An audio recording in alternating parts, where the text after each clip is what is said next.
Today's episode of Desertwood Days with Kathy Blaze is sponsored by Dork Publishing, expanding minds through fantasy since 2018. Learn more at the Dork Publishing website, www.dorcpublishing.com.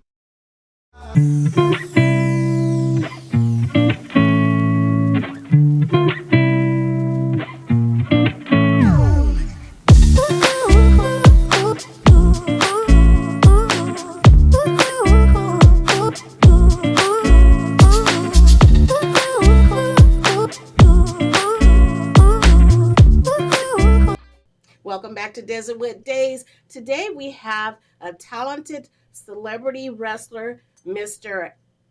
Alex Salyers. Hey. Hey, Thanks welcome. for having me. Thanks for joining How are us. you? It's a pleasure. How are you? I'm awesome. How are you doing today? Doing okay. Doing okay. Okay, coming out here all cool in your leather jacket. It's the first interview I've ever done in a full on in the leather jacket and everything. So Oh, so we got the leather jacket today here Yeah. on Desertwood Days. yeah, it's like it's like an alter ego. Okay, so the alter ego is the man in black. Yeah, that's kind of the running joke in our household. My wife and I when we're talking, like I'm a pretty outgoing, easy guy to get along with and stuff, as Alex Salyers and stuff. But then when the leather jacket goes on and I go out through the curtain and I go to the ring, that's when all the bad stuff happens. That's when all the bad stuff happens. Yeah, so anytime I do anything mean or really bad, even if it's in the house, it's just like, hey, that was the guy in the jacket. That wasn't me, that was the guy in the jacket. You know, Always blaming it on the man in black, huh? that's the guy that, So tell us, how did you know what? Let's start from Alex Salyers. okay. Okay, so Alex is this young man. How did you get into wrestling? I came across it at 4 years old on TV. And the minute I saw it, I fell in love with it. I still remember it to this day. It was Dean Malenko and Chris Benoit on a WCW event. I never took my eyes off the wrestling screen after that, all through my childhood. And I swore, once I saw Bret the Hitman Hart and Stone Cold Steve Austin at WrestleMania 13, which is regarded as one of the greatest wrestling matches that ever happened. It was a bloodbath, but it was so believable and it was so realistic to a young, impressionable kid at that time. Right. And that's when I decided, I was like, I want to be a professional wrestler growing up. And that was at age 4. Yeah. Well, I'm sure that gave mom some time to go and do her house chores or whatever she needed to do. Put you in front of the television so you can watch the wrestling matches. No, that poor woman had to sit through all of it with me. And Oh. she ended up becoming kind of a wrestling connoisseur herself, because now, even to this Really? day, she knows so much about wrestling only because she had to sit and endure it throughout my whole childhood, So. You know what? My grandmother used to love wrestling. And we used to go, you know it's fake. We would say that to her. She's like, I don't care. I like watching this. Yeah, well, that's the other F word that pro Mhm. wrestlers don't like. But I'm sure. I have a good friend that's a wrestler also, and I think I had Buzz talk to him. My producer talked to him one time, and he was talking about how people try and throw the F word around, but you guys still have so much work and Yeah. training you have to put into doing this. You can't just go out there and be thrown around or throw someone around without getting hurt. You have to know what you're doing. and the thing that I think a lot of people might really misunderstand, and I get it, because if they're not really somebody who watches our product all the time, I understand why they wouldn't get it. Mhm. But in the most simplistic terms, the way I always explain it, I used to get really offended and upset when people would say that, but now it's like, no, I get it. Right. I talk to people, and what I usually tell them, just to put it more into a perspective that they would understand, we do everything that actors do. Mm. The only difference is we don't get a second take. We don't get cut, refilm this. Right. We don't get a stuntman to come in and do our thing. You know what I mean? Right. When we're out there, it's one take, and it is live and in front of a live audience. And if you make a mistake, not only could it cost you the entertainment of the match, but it can also cost you bodily harm. Right. Right. You're expected to keep the other guy in the ring that you're in the ring with protected and safe, because we all got kids to go home to. We all got families to feed. And I always tell people that, and sometimes I'm a little condescending about it, but I always tell people, I'm like, I hate to break it to you, because they're like, is wrestling fake? Well, I hate to break it to you, but did you know that there's not really a person in this world that climbs up walls and can shoot web out of his hands? Did you know that Jack Sparrow? Did you know that Johnny Depp is not a real pirate? And the reason I say that, I know it sounds wait, condescending. and you're right. And they love pirates, or they love this type of character. But when it comes to something that they don't understand, they don't like it, or it's fake, or Exactly. it's this. I totally get. So I want to hold you there because I don't want to jump that far in advance because I got lots of questions for you. So this young kid, he started watching wrestling, and what happens after that? I mean, where did you go from that 4-year-old? I've got the weirdest. I think I have one of the weirdest childhoods and starts to the wrestling business that I know out of anybody. I started wrestling on an amateur wrestling team, like a little league wrestling team when I was 5, and did amateur wrestling all through high school and things like that. But my whole life still revolved around professional wrestling. Oh, okay. And so you did wrestling in high school also? I did, yeah. Okay. Yeah. And I did that because my plan was to get out of high school, get into a wrestling school, and try to get to the WWE. So being an amateur wrestler, especially based off of Chris Benoit and Dean Malenko, two amazing amateur wrestlers, that was my first impression of the wrestling business. So I knew what the technical skills were that I needed to get good at. Oh, okay. And I did. And I started, again, this is the weirdest thing to say, but I started in professional wrestling when I was 14 years old. Oh, okay. On a fluke. I mean, it was such a fluke. My aunt came across a wrestling promoter here in town and found out about him, called my mom and said, "Hey, there's a wrestling promoter in town looking for wrestlers." My mom called him. She said, "Well, he is under 18. He's only 14 years old. He just started freshman year of high school."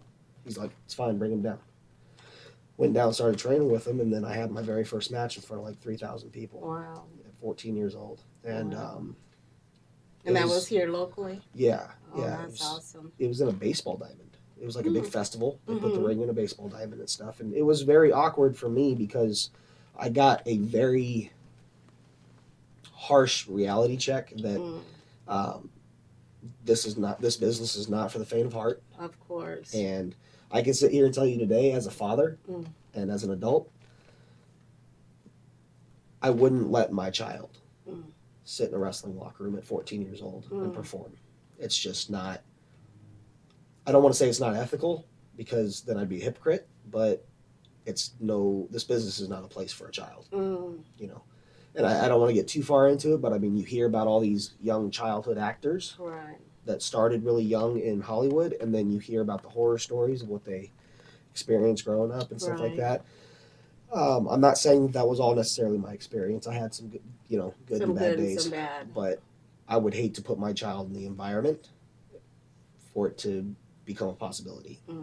Okay, so you started, you were doing it in high school, wrestling in high school. You wrestled professionally at age 14. That's awesome. Yeah. And so where did you go from there? So I ended up moving into a couple of different states, kind of, because I graduated high school and I still needed to get my feet on the ground as far as, having a steady job, having an education. I did graduate high school. But when I came back to Arizona, not long after I graduated high school, I got into championship wrestling from Arizona. This was before it was televised.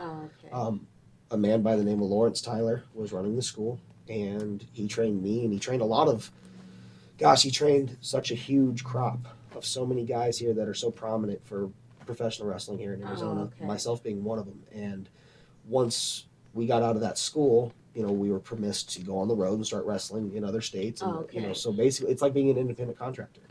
I could wrestle for a promotion here. Can you explain to me the difference? So you have a wrestler that's more on the entertainment basis versus, say, a wrestler that may be wrestling in the Olympics or something like that. What's the difference in the training or what you guys do? There are differences in the training, but the goal is different. When you're like, let's just say you're wrestling in the Olympics or the NCAA, your goal is to go out there and pin the guy. Your whole career is based on statistics, wins and losses. Professional wrestling is not so much. Okay. I can't tell you how many matches I've had. I can't tell you how many wins or losses I've had Oh. over 13 years. My job is to go out there and tell you a story. My job is to go out there and give you the best violent soap opera I possibly can. So it's entertainment focused. Correct. With what you okay. Absolutely. And that's why I was bringing up the Johnny Depp thing. Okay. Because, I always tell people, like, you'll go to a movie theater and consciously make the decision to sit there for the duration of the entire movie and suspend your disbelief for the sake of your entertainment. And you're buying really high priced concessions. And you know what? I think it just depends on who the entertainer is. Correct. I mean, if it's someone you know and you admire, for the Hulk Hogan fans or other wrestler John Cena fans, Absolutely. They see them and they don't think of the word fake, or they don't say that because it's an emotional connection. Right, it's an emotional connection. Right. So we were talking about your wrestling career from age 4 up until pretty much in high school, and then you went on and did some other things.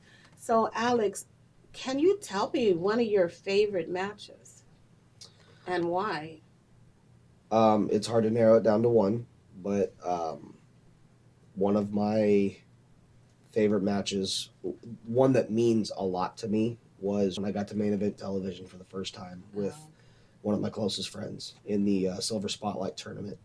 This is at the Nile Theater, sold out crowd for the United Wrestling Network. The winner would win the Silver Spotlight trophy, which means you get to trade that trophy in for a championship match in one fiscal year at any time. I did lose the match, but my daughter was sitting in the crowd that night, and the man I was wrestling, to her, that's Uncle Charlie. And we came up together. We trained in the same school. We used to be roommates. We used to travel together. So it was okay to lose to Charlie. Yeah, because I didn't care about the win or the loss. It was just getting to share. Is there really a win or loss? On TV, you win or lose, but in our business, it's just part of the story. Okay. You know what I mean? And if they say this person is losing this time, it right. just you guys just have to part of it. Follow the storyline. Right. 40, 50 years ago, I'd probably walk out your door here and get shot for saying that. Now it's a little more open. Because they know it's all about entertainment. Because that's where your ratings and things come from. It's for the entertainment. Right. People want to see you entertain them and do the most outlandish things, probably, especially those true fans. Absolutely, yeah. So now it's a little more acceptable to talk about it and mention, Don't say that to my grandma, though. I would never. The people that are still very loyal in their belief system of our sport, I would never ruin that for them. Yeah. Because we need them. Right. We really do. Right. So you brought some media for us today, right? I did. Okay, why don't we take a look at them and you tell us a little bit about what they are and. Oh yeah, so that is actually about to be my first branded T-shirt. Okay. It's obviously it's kind of a ripoff of the Jack Daniels logo. I put my stuff on there because the Man in Black. I took that from Johnny Cash. He was one of my idols growing up. I put the Most Violent Man on television because at the time when we were on TV before COVID became an interruption in our programming, I was considered the most violent man on television. It seemed to be a family-friendly show until the guy in the leather jacket walked out there. Then it was not family-friendly anymore because I was out there hitting people over the head with beer bottles. I fondly remember burning a man with a lit cigar on TV and spitting whiskey in people's faces and doing a lot of things that, you'd typically be thrown in jail for. Man in Black is just mean and nasty, huh? I told you, it's just the guy in the jacket. Oh, and then the quote at the very bottom, and his name that sat on him was death, and hell followed with him. That is a lyric from Johnny Cash. Oh, okay. So that was just very recently. The knee brace on there was because I just tore my MCL a couple months ago. Actually, it was last month. It just happened to be a still shot that one of our photographers caught of me after the show, Arizona Wrestling Federation at the Phoenix Beer Company. It's a brewery that I'm working with, and it was just a good shot because it just kind of caught me as your everyday Alex Salyers guy. Right. I'm a very what you see is what you get kind of guy with or without the jacket. Right. So it was just kind of like, that's it's par for course, just minus the beer in my hand, And I think that really, the goofy smile I got on it is just, it's that mixture of emotion when I walk out there. It's like, I'm so excited because I'm about to hurt somebody, but I'm also really, really excited because every time I walk out there, like, I have the most loyal audience. I have the most loyal fans. Some of these fans have been coming to our shows for so long. They have seen me grow up in this business. They have watched me since before I became an adult, before I became a father, before I became a husband. They've literally watched me grow up in stages and Yes. evolve in this business into the man I am Yeah, now. so you're part of their family. I feel like they're part of mine. Yeah, I really do. I mean, they know my kids, yeah. you know. So I just, that look on my face just says, like, Excited to see your family. and Yes. I when I see that, it just reminds me, like, I love my job. I love what I do, and that's why I get to drink on the job. That was actually just a couple weeks ago too. I usually take a nice long sip of whiskey before I you get in the get ring. out there. Okay. Yeah, it just helps kick the adrenaline in a little bit more for Okay. me. This will be June 11th at the Horny Toad, and this is one of the big shows for for Arizona Wrestling Federation. Mm. The man I'll be wrestling is Chris Evans. We actually got Match of the Year in 2016. The match that we had back then was regarded as one of the greatest matches in the company's history, Oh. and they decided it's time to let us revisit it, and they're going to throw us out there to fight again. Okay. And so I'm actually really excited for this. You know, I just spoke about what one of my favorite matches were. Yes. He was one of my favorite matches too, but I feel like I'm about to have another one to put under my belt. Wonderful. That's going to be a favorite. Wonderful.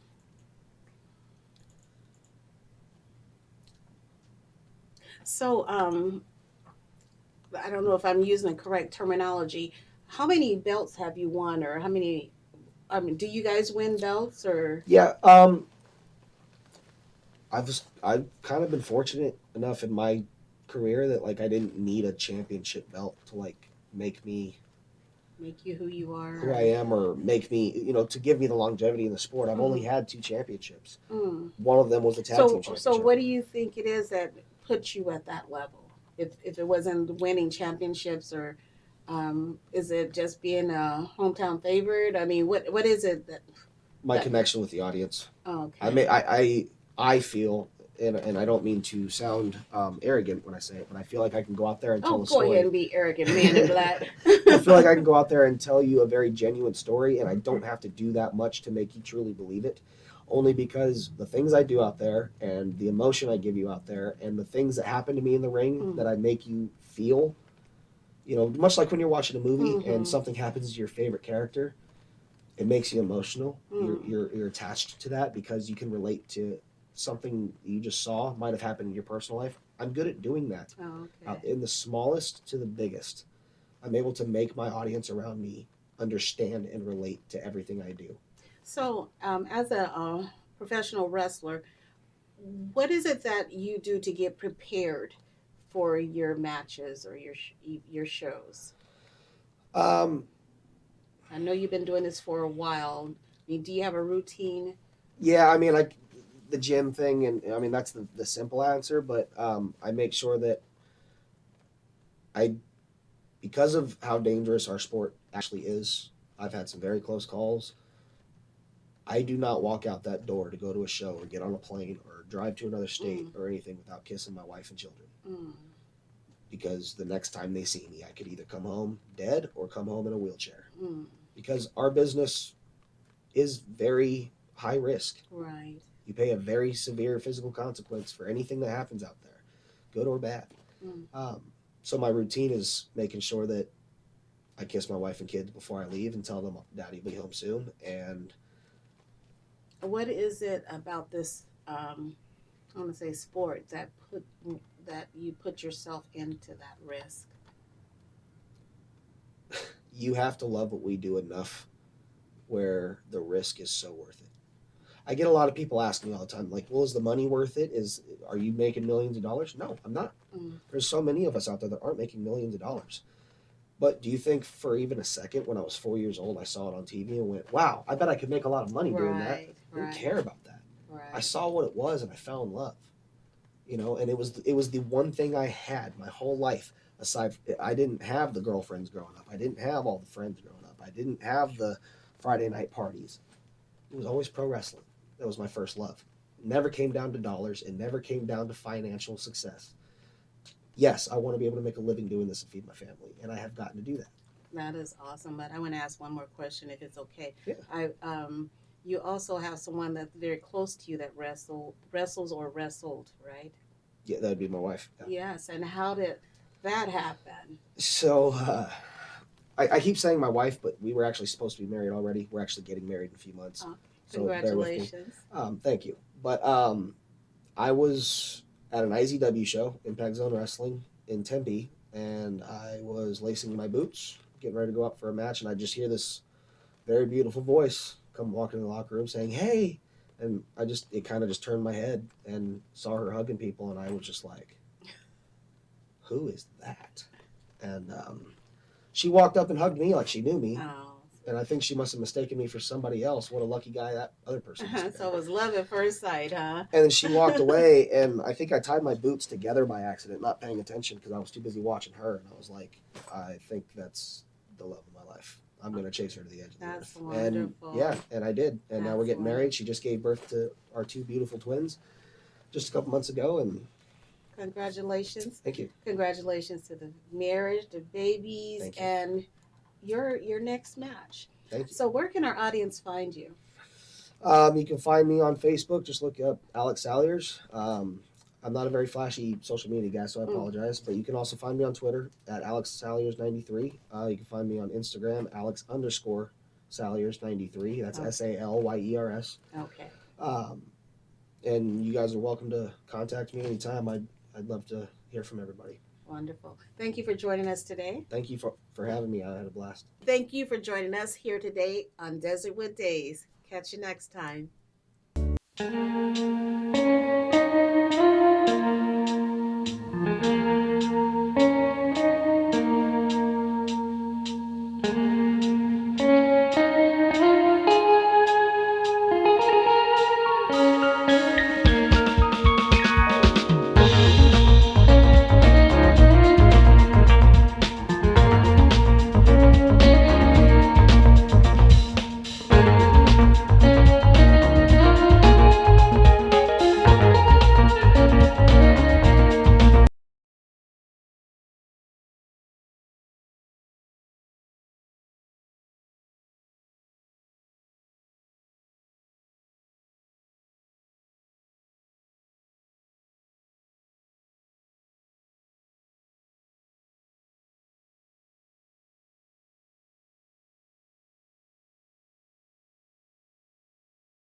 I surrender, I surrender. All right, pal. Get ready for the day, buddy. Hey, Dad. Hey, Dad. Do we have a gun? What's up? Do we have a gun?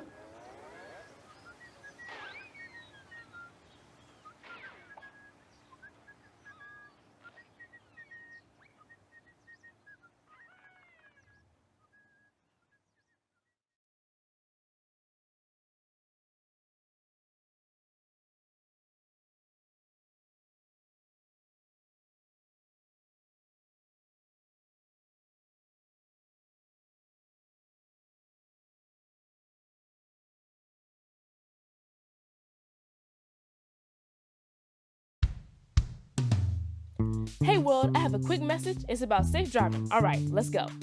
Anytime you're driving, have the seatbelt buckled tight. Both hands on the wheel and your phone out of sight. When not in your hand trying to text somebody back. Because if you do, your car might get smacked. The moral of the story, just put your phone down. The people on the road will stay safe and sound. Put your phone down, put your phone down. People on the road will stay safe and sound. Yeah.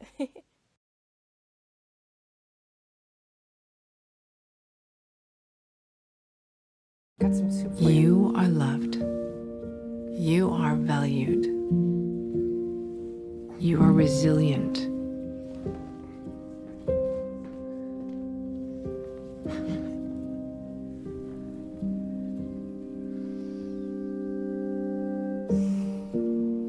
You got this.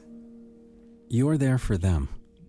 We're here for you. Find free care guides at aarp.org/caregiving. Jordan knows he shouldn't eat this entire bowl of nachos, but tonight he's earned that right. Because a few hours ago, in the middle of happy hour, he recognized a sign. Not from the gods or a bolt of lightning, but from a double heart, a kissy face, and a fourth ha in ha ha ha. That's when Jordan knew he was buzzed. So when it was time to go, he got a ride home instead of driving. Be a legend like Jordan. Recognize your buzzed warning signs and get a ride home. Buzz driving is drunk driving.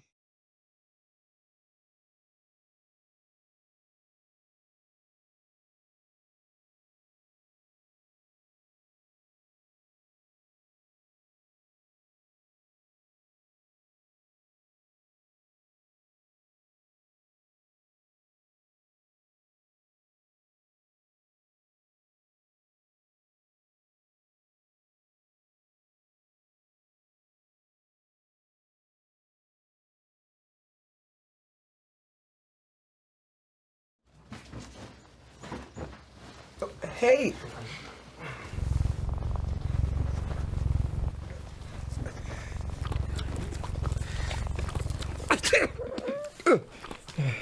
Okay.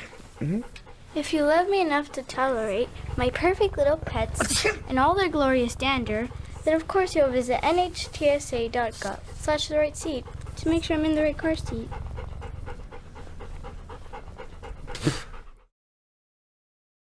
My Shiro doesn't always wear a cape, but she always has time for a hug, a smile, for going the extra mile.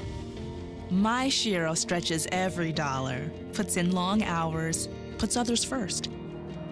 But now it's your time, Mom. When you're ready to retire, we want you to be able to enjoy it. It's time to start saving now. A free 3-minute online chat can give you the personalized tips you need to start boosting your retirement savings today. Visit aceyourretirement.org/Shiro.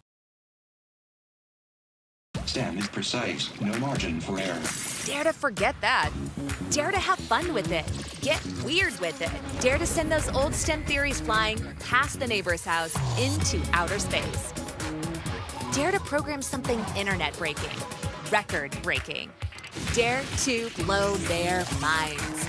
Dare to learn the difference between sedimentary and metamorphic rock. Go find those rocks. Dare to keep daring. Dare to STEM. Check out She Can STEM to get started.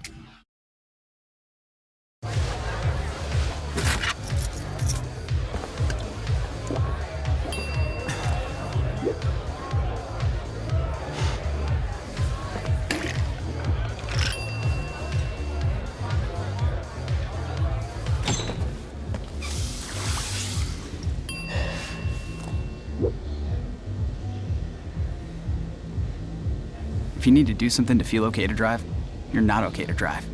Don't drive buzzed. Bring it.